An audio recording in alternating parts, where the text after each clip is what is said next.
fastly approaching now this summer, which is really, really cool.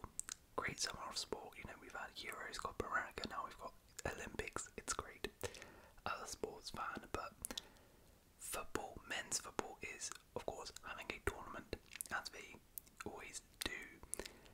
Now, men's football at the Olympics is not necessarily, you know, it's not like a Euros or a Copa America level by any means. But to be fair, for women's, I will say that women's football is actually seen as a very, very competitive and taken very, very seriously. But nevertheless, it's still football, and football is football, and there are some very notable names competing at the tournament, players who you will be familiar with, players who actually might be playing for your club. There's quite a few Premier League players at the tournament this summer, and the players will be taking it very, very seriously because, say what you want, but the opportunity to win a gold medal for your country at an Olympics, whatever the sport, that's a pretty big deal. There's not really much things that can beat that. So yeah, this is going to be a guide really to the Olympics football tournament. If you weren't familiar with maybe who's qualified, the teams, the players going, then this is really the video for you to learn a little bit more about the tournament. And you know, even if you weren't planning on watching the Olympics, maybe this video might convince you to watch the men's football tournament a little bit. So what I'm going to do is, firstly I'll talk through about the format and the groups for you guys, and then what we're going to do, we're going to go through in a sort of power ranking system where I'm going to rank the teams all the way from 16 to 1 in the order in terms of most likely to win a gold medal. And whilst I talk about each team, I'll tell you about their notable players and stuff like that. So yeah, if you are going to watch the Olympics, do let me know in the comments below if you're going to watch the men's football Olympics tournament, and if you are, who do you think is going to win? I'll let you know at the end of the video who I think is winning. But yeah, let's begin. So just to familiarise yourself with the format, if you don't know, there are 16 teams at this Olympics, and there are 4 groups of 4. It's a pretty basic structure, just simple, you know, top 2 teams go through from each group. They'll go straight into the quarterfinal, and then from there semi-final and a final, with the final playing for the gold. Runners up get silver medal, and then 3rd and 4th will play in a third place game where the 3rd place team will get a bronze Olympic medal.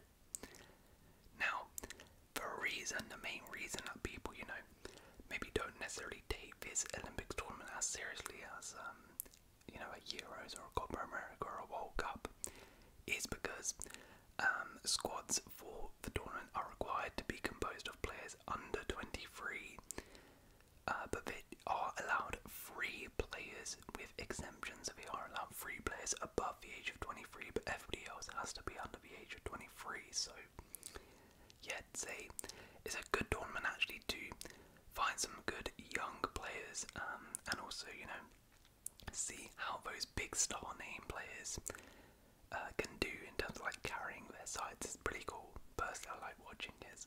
So yeah, let's talk about the groups then. So Group A contains France, the USA, Guinea, and New Zealand. Group B contains Argentina, Morocco, Iraq, and Ukraine. Group C has Uzbekistan, Spain, Egypt, and Dominican Republic. And Group D contains Japan, Paraguay, Mali, and Israel. So those are the groups. Notably, there are some big nations actually missing from this tournament. They did not qualify, which is pretty damning on their under 23 size, to be honest. But anyways, of the 16 teams here, let's do a bit of a power rankings in. So I'm going to start with number 16, the team who is, for me, most least likely to win a gold medal, all the way up until number 1, who are the favourites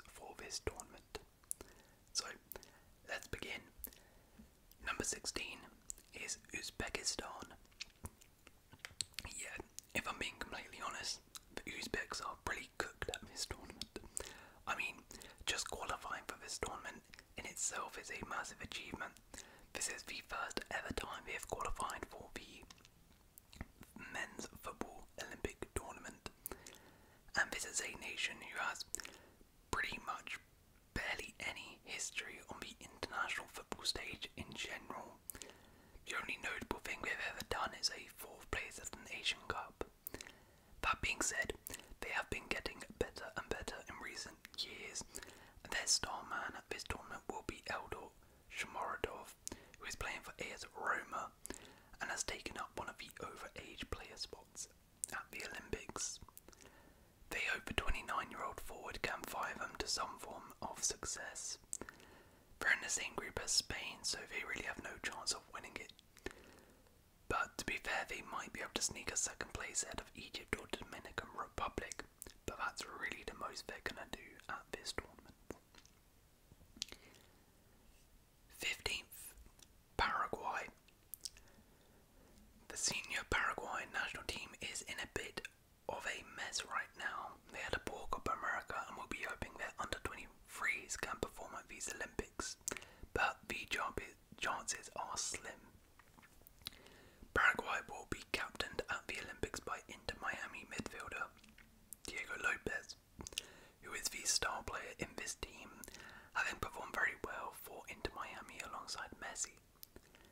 Julia Enciso is not in the team due to being involved at the Copa America, and for that reason Paraguay are in trouble. The Paraguayans went out at the group stages at the Copa America this summer, but will be hoping to do much better in France, although I'm not really sure they will, to be honest. Their squad is pretty mediocre. 14th, we have Guinea. Now Guinea actually have a decent set of players and some nice overage players, including Naby Keita, the Champions League winner with Liverpool in 2019, who will be captaining his side. And they also have former Napoli man Amadou Diawara in the midfield as well, so their midfield is probably one of the best actually at this tournament. However, they are in a very difficult group with France, New Zealand and the United States, so it would be a big shock to see them get out of that group, and it does seem like it's going to be group stages max for them. But I'm really intrigued to see how Naby Keita does at this tournament, because you know he's had a really tough time with injuries and his career hasn't gone quite so well in recent years, but hopefully at this tournament he can just ball out and lead his nation. 13th place, we have Iraq. The Iraqi national team is in a really good spot right now. They've got more players playing in Europe than ever before. They made it to the round of 16 of the last 2 Asian Cups, and in the last one in 2023 managed to top their group ahead of Japan, beating them and winning all 3 games. However, Iraq has been drawn into a tough group, including Argentina, Morocco and Ukraine.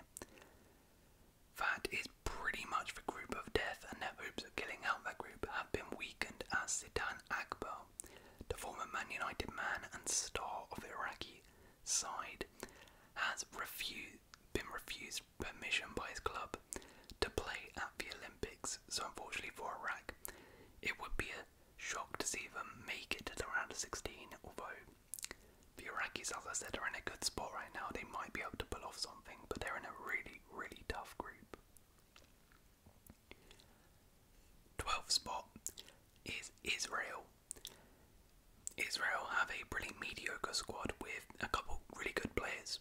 Oscar Gloku has been the crown jewels of Israeli football for a long time now, and impressed at the under-23, under-21 Euros.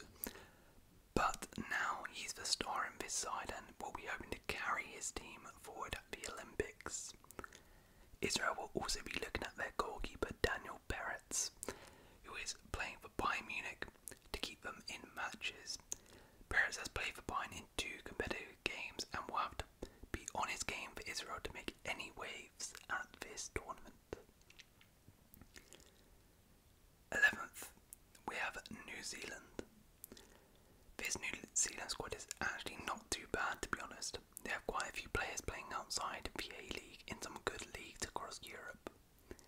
They have players playing for Ipswich and Bournemouth in the Premier Premier League, NAC Breda in the Eredivisie, Plymouth in the Championship, a player in the German second division, the Swedish League.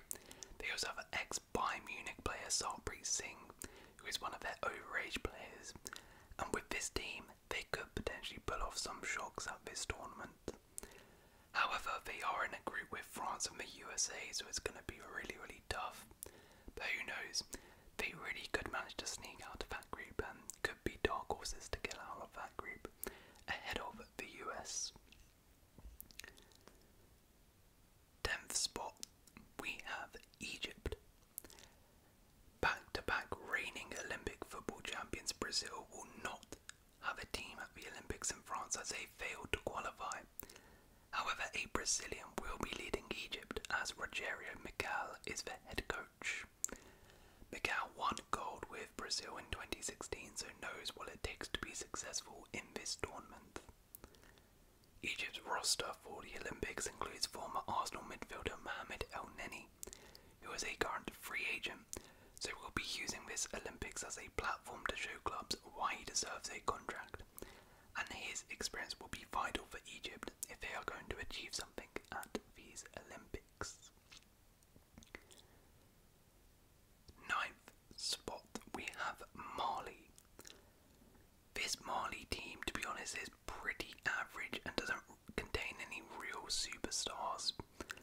The main guy is Boubacar Traoré of Wolverhampton Wanderers, who will be the main man for the African side. The only reason they rank so high in this power rankings is because they're in a pretty favourable group with Japan, Paraguay and Israel, so you would expect Mali just about to get through in that group. And who knows, by the time you make the knockouts, anything can happen. And Mali might be able to do something, but yeah, this squad is pretty average besides Boubacar Traoré, who's a really, really promising player.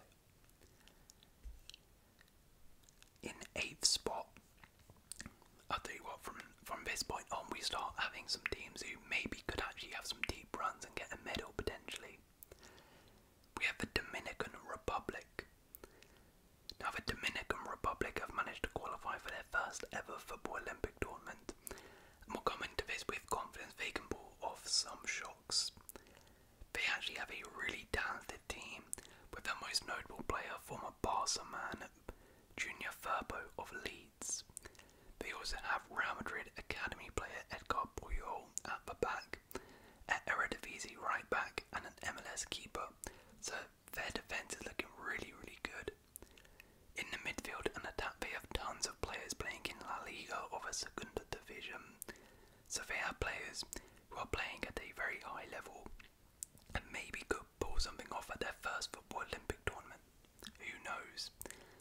They're not really a nation who is known for playing football and being good at it, but to be fair, the Dominican Republic is a up-and-coming nation right now in terms of football.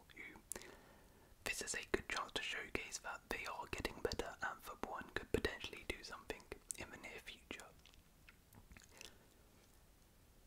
Number 7, we have Ukraine. Ukraine had a disappointing Euros, where they went out at the group stage. However, they will be hoping their Olympic team can bring some joy to their war-torn nation. Admittedly, they are in a tough group, but they have a decent squad and their under-21 side performed great at the last Euros. So this is a very talented crop of players. They don't really have any star players in their team, with basically everybody playing in Ukraine. I guess the star is Maxim Talalov, who was part of the Ukraine squad at the Euros this summer, so he's going to be key. And a lot of their players also play for Shakhtar Donetsk, who of course are a very good team, so maybe Ukraine can cause some problems at this tournament. They're definitely a dark horse, that's for sure. Okay, in 6th spot we have Morocco. Morocco surprised many when they made it to the semi-finals of the 2022 World Cup. One of their most instrumental players in that tournament was Ashraf Hakimi, who will also be part of their Olympic roster, which is a huge addition. Ashraf Ashraf Hakimi will be determined to lead Morocco to the gold medal match, as it will be hosted at the PSG Stars' home stadium, the Parc des Princes.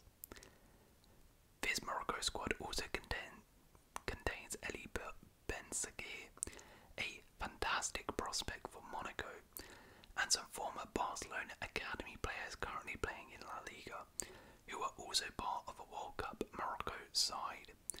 This is a really great team, with perhaps the best player at this tournament in the squad, so Morocco have a really good chance of getting a medal and potentially even winning the whole tournament. Definitely look out for this Moroccan side. In 5th place, we have the United States. The US men's national team were disappointing at the Copa America this summer. However, the United States Olympic roster will be hoping to make amends. Margot Mitrovic has picked a strong squad that includes MLS stalwarts Walker Zimmerman and Miles Robinson in defence. In midfield, the United States have Tanner Desmond, who has recently been linked with a move to Inter Milan.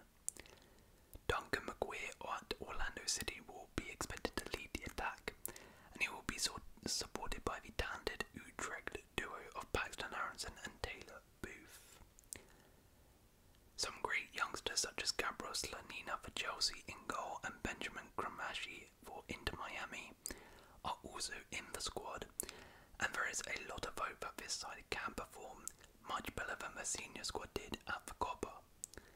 This will be a great chance for the US to earn some respect again in the football world, and they have the talent in this squad to potentially go all the way and win gold. They should definitely be aiming for a bronze at least, though. 4th place, we have Japan. Japan, rather bizarrely, do not have any overage players in their roster, despite being allowed to pick 3. However, they are becoming a force on the international stage, with their senior squad making it to round of 16 at the last 2 World Cups. In Qatar, they even defeated Spain and Germany in the group stage, and the fact they haven't selected any overage players highlights just how much talent and trust is put into these Japanese youngsters. They have a lot of players playing in the Japanese league, which is a pretty decent league to be fair, but they also have lots of players playing across Europe, playing for the likes of Benfica and in Germany. Generally, these Japanese youth teams perform pretty well, so there will be a major force at this tournament despite the lack of experience or big names in the squad. Okay, 3rd place. Now, from here we enter the genuine favourites now. Those were like the sort of dark horses, now we got the favourites. In 3rd place we have Spain. Spain impressed at the Euros this summer, and it will be hoping the conveyor belt of talent will show what they can do at the Olympics. This team will be led by Santi Denia, who has come through the ranks of Spanish youth football, previously coaching the under-17 and under-19s, and is now the manager of the under-21s. They have a talented side with many of their players at the top teams in Spain and other European countries. Denia has opted for Sergio Gomez, the ex-Man City man, Abba Ruiz of Braga and Juan Miranda of Real Betis as their overage players. 2 new European champions, Fermin Lopez and Alex Baena, are aiming for more glory with Spain and trying to improve on the nation's silver medal at the last Olympics. Fermin's Barca teammate and teenage sensation Pau Compazzi will also feature, paired alongside Eric Garcia at the back, although Lamine Yamal will not. After what happened to Pedri at the last Olympics, that is probably a good call. Samu Omodorian may lead the line as well. The Atletico Madrid man has been linked to a move with Chelsea, so he'll be keen to show his talent at this tournament. This is a really good Spain squad who are looking to make it an even better summer for Spanish football fans, and they are right up there with the favourites for this gold medal and should be getting at least a bronze.